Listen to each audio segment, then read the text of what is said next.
한국 인터넷에는 다양한 공포 이야기가 많이 공유됩니다. 그 중에서도 흔히 볼 수 있는 공포썰을 길게 작성해 보겠습니다. 이 이야기는 여러 사람들의 경험담을 모티브로 창작된 것이며 사실이 아님을 미리 알려드립니다.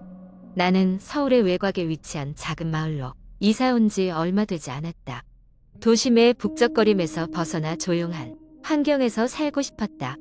마을은 생각보다 한적했고 이웃들도 친절했다. 하지만 내가 이사 온 날부터 시작된 이상한 일들이 나를 끊임없이 불안하게 만들었다. 이삿짐을 풀고 난 첫날 밤이었다. 자정쯤 되었을 때 집 뒤편산에서 이상한 소리가 들리기 시작했다. 바람에 나뭇잎이 스치는 소리라고 넘기기엔 너무 분명한 소리였다. 사람이 걷는 것 같은 발소리와 낮은 목소리가 섞여 있었다. 나는 순간적으로 소름이 돋았지만 피곤했기 때문에 대수롭지 않게 여기고 잠에 들었다. 다음 날 아침 근처 슈퍼마켓에서 장을 보다가 이웃 주민 이할머니와 이야기를 나눌 기회가 생겼다. 내가 밤에 들은 소리에 대해 묻자 할머니는 순간 표정이 굳어지더니 한참 동안 말을 잇지 못했다.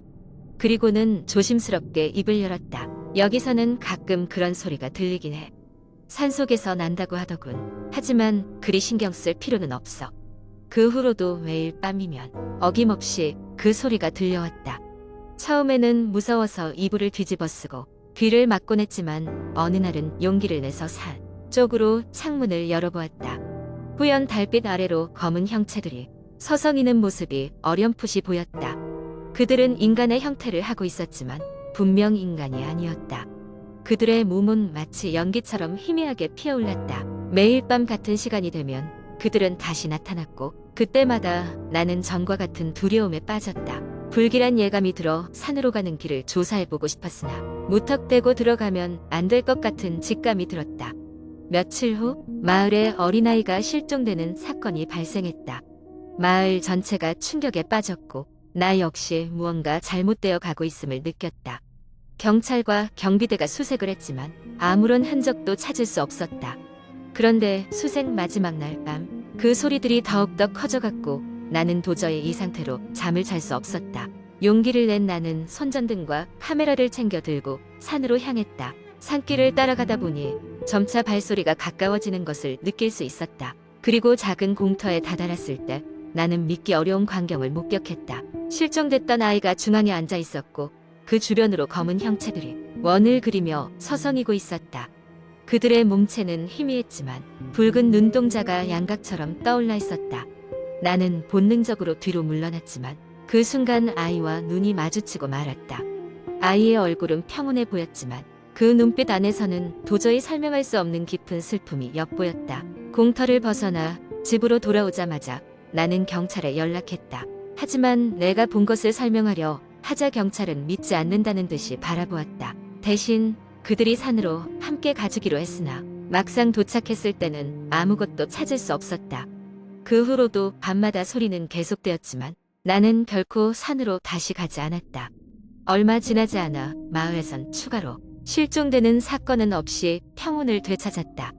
그러나 나는 여전히 그날의 광경과 소리를 잊을 수 없었다. 몇 년 후 다른 도시로 이사한 나는 가끔씩 그 마을에 대해 인터넷에 검색해 보곤 했다. 그리고 어느 날 그 마을에 대한 한 게시글을 발견하게 되었다. 내용은 그동안의 여러 실종 사건에 관한 것이다. 그리고 그 밑에는 여러 댓글이 달리기 시작했다. 밤마다 들리던 그 소리는 여전한가요? 라는 의문이 담긴 글들에 답변은 없었다. 나는 그 글을 조용히 마주하고 다시는 그 마을로 돌아가지 않기로 마음먹었다. 두 번째 이야기. 인터넷에서는 다양한 공포 이야기가 공유되고 있으며 그중 많은 이야기가 사람들의 상상력을 자극하고 잠 못 이루게 만들곤 합니다.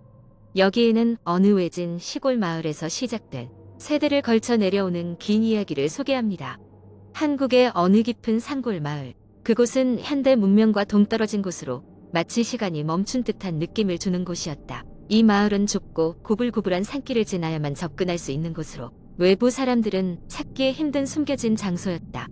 마을에 들어서면 오래된 초가집들과 그보다 더 오래된 신목이 방문객을 맞이한다. 신목은 마을 중심부에 자리 잡고 있었고 주위를 둘러싼 신비한 기운 때문에 수백 년 동안 마을 주민들의 숭배의 대상이 되어왔다. 이야기는 한 젊은 도시 남성이 이상하게도 한 달 전부터 계속된 악몽 때문에 이곳을 방문하면서 시작된다. 그의 이름은 민수였으며 그는 꿈속에서 자신이 이 마을에 있는 것을 계속해서 보았다고 했다. 꿈은 항상 같은 패턴을 따랐는데 그는 어두운 숲을 헤매다 신목 앞에 서게 되고 신목 아래에서 무언가가 그를 부르고 있었다. 그는 소리가 무엇인지 정확히 알지 못했지만 그 느낌은 공포와 동시에 알 수 없는 끌림을 주었다. 민수는 결국 그 꿈의 정체를 알아보기로 결심하고 마을로 향하게 되었다.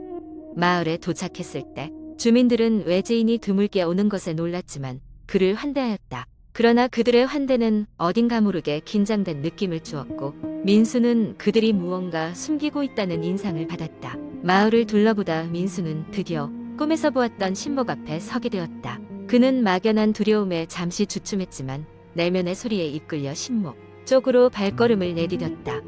그 순간 그는 등 뒤에서 몇몇 주민들이 자신을 지켜보고 있음을 깨달았다. 그들의 표정은 마치 무언가를 기대하는 듯했다.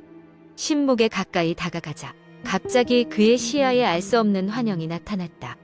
그것은 수십 년 전부터 자식들을 잃고 슬피 우는 마을 여인의 모습이었다. 민수는 갑작스레 머릿속으로 스며드는 정보를 느꼈다.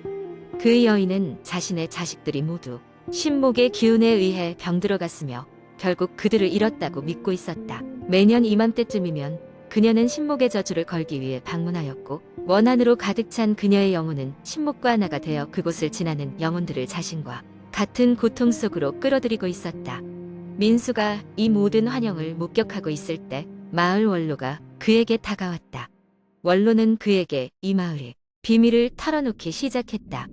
오랜 세월 전 마을은 한때 병으로 인해 큰 고통을 겪었으며 그때 신목의 영험한 힘이 그들을 구원했다고 믿었다.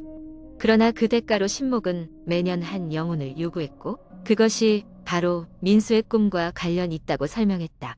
원로의 말에 따르면 민수는 새로운 대가로 선택된 것이며 이제 자신의 운명을 받아들여야 한다고 했다. 하지만 민수는 그 말을 믿을 수 없었고 도망치기 위해 몸부림쳤다. 그러던 중 갑자기 신목의 뿌리에서 검은 그림자 같은 것이 솟아올라 그를 붙잡았다. 그 순간 민수는 깨달음을 얻었다. 그는 바로 전생에 그 마을 여인의 잃어버린 아들이었던 것이다. 그는 지금의 생에 와서야 그 여인의 고통을 이해하게 되었고 그녀를 구원하기 위해 자신이 희생되어야 한다고 결심했다. 민수는 자신의 모든 의지를 모아 신목의 영혼과 교감을 나누었고 자신의 영혼을 바쳐 그녀의 고통을 덜어주었다. 그로 인해 신목은 그의 희생을 받아들였고 여인의 영혼 역시 평온함을 되찾고 그를 지켜보는 마을 사람들 사이에서 안도감의 한숨이 흘러나왔다. 민수의 희생은 헛되지 않았으며 그는 그 어떤 생보다 더 영광스러운 존재로 기억되었다. 그리고 시간이 흘러 마을은 다시 고요함을 찾았고 신목은 그 자리에 단단히 서서 마을을 바라보고 있었다. 그 후로도 이 이야기는 마을에서 전해 내려오고 있으며 외지인들이 마을을 찾을 때마다 주민들은 이 이야기를 들려주곤 한다. 세 번째 이야기. 한국 인터넷 커뮤니티에는 정말 많은 공포 이야기가 전해져 내려옵니다. 이 중 한 가지는 산장 괴담이라는 이름으로 널리 알려진 이야기입니다. 몇 년 전 대학생이었던 나는 오래된 친구들과 함께 주말 여행을 계획했습니다. 우리는 도심을 벗어나 시골에 있는 조용한 산장으로 떠나기로 했습니다. 이 산장은 주인 할아버지가 혼자 계신 오래된 곳으로 예전에는 펜션으로 사용되었지만 요즘은 손님의 발길이 뜸한 상태였습니다. 금요일 밤 우리는 도착하자마자 짐을 풀고 즐거운 밤을 보내기 시작했습니다. 숯불에 고기를 구워 먹으며 서로의 근황을 이야기하고 오랜만에 여유를 만끽했습니다. 하지만 하늘이 어두워지고 산속의 밤이 찾아올수록 묘하게도네 마음 한구석에는 알 수 없는 불안감이 감돌기 시작했습니다. 그날 밤 자정이 조금 지난 시각에 우리는 모두 지친 상태로 각자의 방으로 들어갔습니다. 몇 시간 동안 깊은 잠에 빠져 있었지만 어떤 이유에선지 새벽 3시쯤 눈이 떠졌습니다. 창밖에서 이상한 소리가 들려온 것이었습니다. 처음엔 바람 소리라고 생각했지만 귀를 기울이자 계속해서 들리는 뭔가 말을 중얼거리는 듯한 기묘한 소리임을 알게 되었습니다. 나는 조심스럽게 창문으로 다가가 밖을 내다보았습니다. 흐릿한 달빛 아래 가느다란 산길 위에서 누군가가 터벅터벅 걸어가고 있었습니다. 그는 등산을 하듯 무거운 배낭을 메고 있었고 한쪽 손엔 고풍스러운 랜턴을 들고 있었습니다. 이상한 점은 이 낡은 랜턴에서 빛이 나는 것이 아니라는 점이었습니다. 그 순간 소름이 돋았습니다. 온전한 산길을 걷고 있는 모습이 아니었습니다.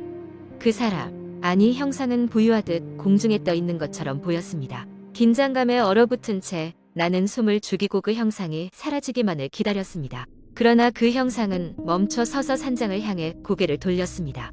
심장이 쿵쾅거리며 숨이 막힐 것 같았습니다.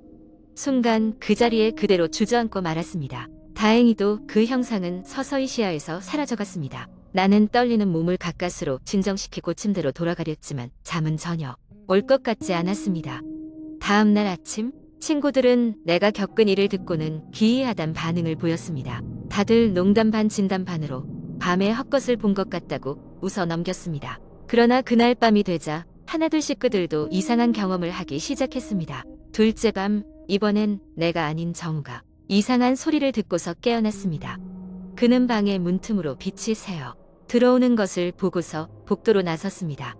이후 모두가 복도에 모여 있을 때 우리는 서로 비슷한 것을 보았다는 사실을 깨달았습니다. 하얀색 옷을 입고 길게 풀어 헤친 머리를 한 여자가 복도의 끝에서 서성이고 있었던 것입니다. 우리는 이곳에서 더 이상 지낼 수 없다는 결론에 이르렀습니다. 천천히 산장을 떠나기로 결정한 우리는 부랴부랴 짐을 챙기고 산장을 서둘러 놨습니다. 차로 돌아오는 길 뒤돌아본 산장 창가에는 아까 그 형상이 그림자가 선명하게 드리워져 있었습니다. 그곳에는 분명히 아무도 있어선 안 될 자리였습니다. 서울로 돌아온 후 우리 모두는 묵묵히 그 일을 서로 언급하지 않기로 했습니다. 하지만 그날 밤의 경험은 우리 각자의 머릿속에 깊게 각인되어 계속해서 떠올랐습니다. 몇 달 후 우연히 인터넷에서 그 산장에 관한 글을 발견했습니다. 그곳에서 비슷한 일을 겪었다는 사람들이 적지 않게 있었습니다. 그 이야기는 몇십 년 전 그 산장에서 비극적인 사고로 목숨을 잃은 여성과 관련이 있는 것으로 추정되었습니다. 그 여성이 그곳을 떠돌고 있다는 무서운 이야기가 전해져 내려오고 있었습니다. 산장의 주인인 할아버지가 그 이야기에 대해 입을 꼭 다물고 있었던 이유를 이제야 알 것 같았습니다. 진실은 아니었지만 사람들은 계속해서 그 산장을 찾았습니다. 어떤 이들은 호기심에, 또 어떤 이들은 그 모든 개거짓이라고 증명하기 위해. 그러나 우리에겐 그날 밤의 경험이 여전히 풀리지 않는 수수께끼로 남아 있습니다. 길었던 주말의 여운은 그 이후에도 계속되었고 산장의 괴담은 우리에게 깊은 인상을 남긴 채 전설로 남았습니다.